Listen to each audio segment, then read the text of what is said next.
સમગ્ર સમાજમાં સલાહ આપનારો લાખો લોકો છે, પરંતુ મદદ કરનારા ખૂબ ઓછા લોકો છે. એક સુંદર મજાની વાત છે. એકવાર ટીંટોડીના ઈંડા દરિયામાં સમાઈ જાય છે, એટલે આ ટીંટોડી દરિયા સામે મોરચો માંડે છે અને દરિયાને વિનંતી કરે છે કે મારા ઈંડા પાછા આપ. પરંતુ દરિયો એને કોઈ જવાબ નથી આપતો. એટલે માટીના કાંકરાના તણખડા જે હાથમાં આવે લઈ અને આ ટીંટોડી દરિયામાં નાખે છે. બધા પક્ષી કહે છે કે આવડો મોટો દરિયો અને તું તારે એક કાંકરાથી ક્યારે પૂરી શકીશ, તું આ રહેવા દે.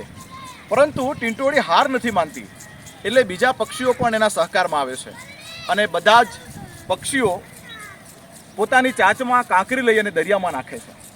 આ વાત જ્યારે પક્ષીઓના રાજા ગરુડને ખબર પડે છે, ત્યારે ગરુડ પોતે પણ મદદમાં આવે છે અને એ પણ પોતાની ચાંચમાં કાંકરી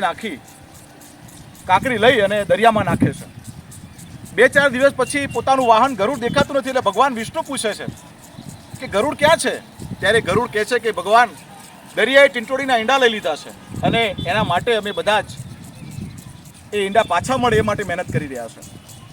ભગવાન કહે છે કે ભાઈ, એમ કે ઈંડા મળે? ગરુડ કહે છે કે ભગવાન, સલાહ નથી જોઈતી, સાથ જોઈએ છે, તમારે આપવો છે. અને ભગવાન વિષ્ણુ સાથ આપે છે અને ભગવાન વિષ્ણુના કારણે ટીંટોડીને એના ઈંડા પાછા મળે છે. આ સમાજમાં જ્યાં જોઈએ ત્યાં સલાહ થોકબંધ મળે છે. મફતમાં સલાહ આપનારા લોકો ઘણા બધા છે, પણ મુશ્કેલીના સમયમાં હાથ પકડે એવા લોકો ખૂબ ઓછા છે અને આ આપણે કરવાનું છે. ધન્યવાદ.